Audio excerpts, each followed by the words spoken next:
நாம் சிவனை வழிபடுகிறோம், ஓம் நமச்சிவாய என்று சொல்லுகிறோம். ஆனால் ஒரு கேள்வி, தமிழ் இலக்கியங்களில் சிவன் எவ்வாறு வர்ணிக்கப்படுகிறார்? அவர் ஒரு கடவுளா, இல்லை தமிழின் உயிரா? இந்த வீடியோ சாதாரண பக்தி வீடியோ இல்ல, இது ஒரு இலக்கிய பயணம் வீடியோ. திருக்குறள் முதல் தேவாரம் வரை சிவனை எப்படியெல்லாம் போற்றுகின்றது, பாராட்டுகின்றது என்பதைத்தான் நாம் இந்த வீடியோல தெரிஞ்சுக்க போறோம். நம்மளோட இதயத்தில் இருக்கும் சிவனை கண்டுபிடிக்க போகிறோம். என்னது, சிவன் இதயத்தில் இருப்பாரா என்ற கேள்வி உங்களுக்குள் வருகிறதா? ஆமாங்க, சிவன் இதயத்தில் இருப்பார்.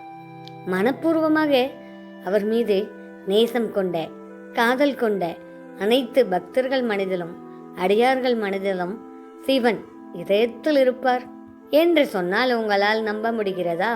உலகில் மிகச்சிறந்த நூல், முதல் நூல் எது தெரியுமா? திருக்குறள். அந்த திருக்குறளில் முதல் குறள் நம் எல்லோருக்கும் தெரிந்ததுதான். அகர முதல எழுத்தெல்லாம் ஆதி பகவன் முதற்றே உலகு. இதில் யார் ஆதி பகவன் தெரியுமா? சில அறிஞர்கள் ஆதி பகவன் என்பதை சிவனாகவே பார்க்கிறார்கள். சிவன் என்பவன் ஆதி, தொடக்கமில்லாதவன், அந்தம் முடிவும் இல்லாதவன். திருவள்ளுவர் நேராக ஆதி பகவன் என சிவனை சொல்லவில்லை, ஆனால் மறைமுகப் பொருளாய் நம் சிவனையே சுற்றியுள்ளார் என்பது இப்போது உங்களுக்கு தெரிய வருகிறதா? இந்த குறள் கற்றதனால் ஆய பயன் என்ப. இந்த குறளில் இறைவன் திருவடிகளை யார் நீங்காது நினைத்திருக்கிறார்களோ அவர்களுக்கு எந்த துன்பமும் இல்லை என பொருளை சுட்டுகிறது. சிவபக்தி என்பது அறிவின் உச்சம் என்றும் கூட பலர் சொல்லுவார்கள். சிவனை பற்றிய படிப்பு மட்டும் போதாது, அகம்பாவம் இல்லாத பக்தி வேண்டும். அகம்பாவம் இல்லா உள்ளத்தில் ஐயன் குடிகொண்டிருப்பார் என்றும் பலர் சொல்லுவார்கள். இப்போது 7ஆம் நூற்றாண்டுக்கு போகலாம்.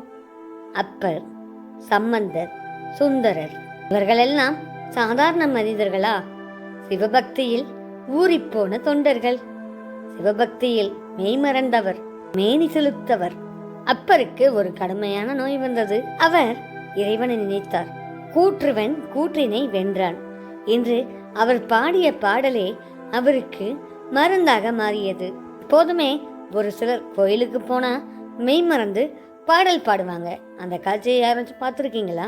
அந்த தெய்வமே வந்து நின்று பாடுறது போல இருக்கும். உங்களுக்கு அந்த அனுபவம் இருக்குன்னா ஒரு கமெண்ட் போடுங்க. சிவன் கையில் மருந்து இல்லை, ஆனால் எல்லாம் சரியாகும் என்ற நம்பிக்கையை கொடுப்பார். அவரே மருந்தாகவும் மாறி நிற்பார். அடுத்தபடியாக சம்பந்தரை நம் சிவபெருமான் விட்டுவிட்டாரா? நிச்சயமாக இல்லை. 3 வயது குழந்தையில் அம்பாலே வந்து ஞானப்பால் கொடுத்தார். அவங்களோட அப்பா வந்து கேட்கும்போது, யாரும் அவனுக்கு பால் கொடுத்தது அப்படின்னு கேட்கும்போது இவர் பாட ஆரம்பிச்சிருவாரு. 3 வயசுலயே பாடல் பாடுற திறம், தோளுடைய செவியானே அப்படின்னு சொல்லிட்டு அடையாளம் சொல்லுவார் அப்பா அம்மாவுக்கு. சிவனும் பார்வதியும் வந்துதான் எனக்கு ஞானப்பால் கொடுத்தாங்க அப்படின்னு அந்த பாடல் பொருள் விளக்கும். இங்க வயசு முக்கியம் இல்லைங்க. 3 வயது குழந்தையா இருந்தாலும் கடவுள் மேல இருந்த நம்பிக்கை, கடவுள் கொடுத்த அருள். 3 வயது குழந்தைய பாட வச்சு அதனோட பசியை போக்குச்சு இல்லை, அங்கதான் நிற்கிறார் நம்ம சிவபெருமான். அடுத்ததாக மாணிக்க வாசகர். அவர் ஒரு அரசு அதிகாரி. அவர் ஒரு நாள் சிவனை பார்த்தார். அன்று கிடைத்த தரிசனம் அவரை முழுக்க மாற்றியது. அவர் சொன்னார், திருவாசகத்திற்கு உருகார், ஒரு வாசகத்திற்கும் முருகார். ஏன்னா அவர் பாடியது கவிதை இல்லை, அவருடைய இதய உருக்கம். வாசகத்திற்கு உருகாதார், ஒரு வாசகத்திற்கும் உருகார் பாடி வச்சார். சிவபெருமான் ஏன் உள்ளத்தில் நிற்கிறார்? இவன் நம்பினோருக்கு கோயிலில் மட்டும் இல்லை, உள்ளத்துலையும் கூட இருப்பார். இலப்பதிகாரம் ஒரு காதல் கதை, ஒரு சிலம்பு பறிபோன கதை. அதனால் கோவலன் கொல்லப்பட்ட கதையாக தான் உங்களுக்கு தெரியும். அதில் சிவனோட அருள் இருக்குது அப்படிங்கிறது உங்களில் எத்தனை பேருக்கு தெரியும்? அப்படி ஒரு வேளை தெரிஞ்சால் மறக்காமல் கமெண்ட் பண்ணிடுங்க. மதுரையில் கோயில், அங்குள்ள சிவபெருமான் நீதியின் சாட்சி. கண்ணகியின் சாபம் நீதியற்ற சமுதாயத்தை முழுமையாக அளிக்கிறது. சிவன் காப்பவர் மட்டும் இல்லை, அநீதிகளை அழிப்பவரும் கூட என்பதை உணர்த்தத்தான் இந்த மதுரை பற்றி எரிகிறது. சிலப்பதிகாரத்தில். இந்த உண்மை உங்களெலாம் எத்தனை பேருக்கு தெரியும்? அடுத்து கம்பராமாயணம் நம்ம எத்தனை பேருக்கு தெரியும்? எவ்வளோ பிடிக்கும். ஆனால் அதுலேயும் சிவனோட பங்கு இருக்குது. கம்பராமாயணத்தில் ராமர் சிவனை வணங்குகிறார். அதனாலே ராமேஸ்வரம். ஏன் ராமர் சிவனை வணங்குகிறார்? சக்தி வேண்டி, வெற்றி வேண்டி. இதன் அர்த்தம் என்ன தெரியுமா? மகத்தானவர்களுக்கு தாழ்மை வேண்டும். தமிழ் இலக்கியங்களில் நமக்கு இன்னைக்கு என்ன கற்றுக் கொடுக்குது? தமிழ் இலக்கியங்களில் சிவன் அறிவின் வடிவம், சிவன் அவன் அன்பின் வடிவம், நீதியின் வடிவம் அவன்தான் தாழ்மையின் வடிவம். இன்னைக்கு நம்ம வாழ்க்கையில் ட்ரெஸ்ஸு, காம்படிஷன், ஈகோ எத்தனையோ. நம்ம தமிழ்மொழி என்ன சொல்லுது? சிவனை நினை. அதாவது உன்னோட அகம்பாவத்தை குறைச்சிரு, ஆணவத்தை குறைச்சிரு, கோபத்தை குறைச்சிரு, எல்லோரிடமும் அன்பாயிரு, உன்னோட வாழ்க்கையை நேர்மையாக நடத்து. நாம் சிவனை தேடிக்கிட்டு கோயிலுக்கு போகிறோம். ஆனால் தமிழ் இலக்கியங்கள் என்ன சொல்லுது தெரியுமா? சிவன் நம்முள் தான் இருக்கிறார்.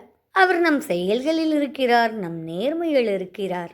இன்று முதல் ஓம் நம சிவாய என்று மனதார சொல்லி உங்கள் சொல் செயல் எல்லாமே நேர்மையாக நடந்துக்கோங்க.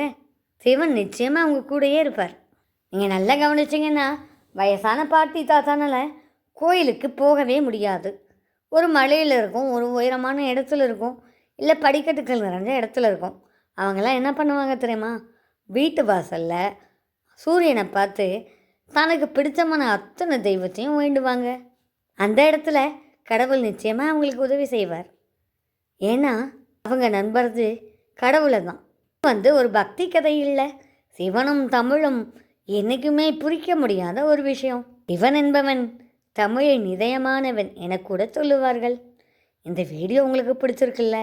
இப்போ தான் முறையாக நம்ம சேனலில் இந்த வீடியோவை ஃபஸ்ட் டைம் பார்க்குறீங்கன்னா சிவன் அருள் உங்களுக்கு நிச்சயமாக கிடைக்கும்.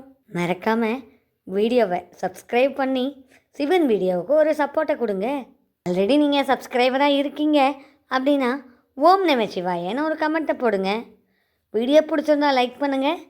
பிடிச்சமான எல்லோரும் சிவனை பற்றி முழுசாக தெரிஞ்சுக்க, இலக்கியங்களில் சிவனோட பங்கு என்னென்னு தெரிஞ்சுக்க இந்த வீடியோவை உங்களுக்கு பிடிச்சமான எல்லாருக்கும் ஷேர் பண்ணுங்கள்.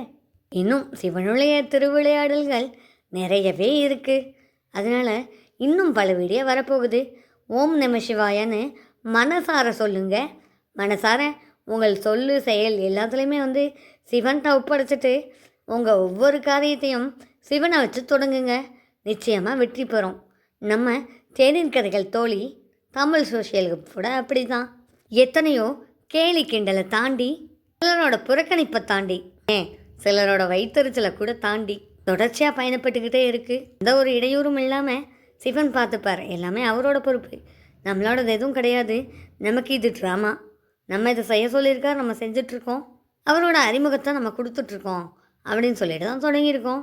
நல்லபடியாகவும் போயிட்டுருக்கு. உங்களோட பேராதரவிற்கும் அன்பிற்கும் தேநீர் கதைகள் தோழியோட நன்றி, உளமார்ந்த நன்றி. அன்பும் மகிழ்ச்சியும் எங்கே நிறைந்திருக்கும் அப்படின்னா ஆண்டவன் குடியிருக்கும் உள்ளத்தில் தான்.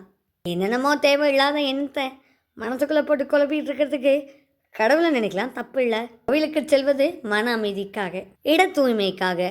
இது எல்லாமே மனசளவுலையும் உருவாக்க முடியும். முயற்சி செஞ்சு பாருங்கள். உங்களோட சப்போர்ட் என்றைக்குமே எங்களுக்கு தேவை. மறக்காமல் வீடியோவுக்கு ஒரு சப்போர்ட் கொடுத்து சப்ஸ்கிரைப் கொடுத்து சப்போர்ட் பண்ணுங்கள். மீண்டும் நல்ல ஒரு வீடியோவில் உங்களை மீண்டும் சந்திக்க வரேன். அது வரைக்கும் உங்களோட பேரன்பிலிருந்து விடைபெறுவது உங்கள் தேநீர் கதைகள் தோழி தமிழ் சோஷியல் ஹப். அனைவருக்கும் உளமார்ந்த நன்றி, வணக்கம். வாழ்க நலமுடன், வாழ்க வளமுடன். ஓம் நம சிவாய, ஓம் நம சிவாய.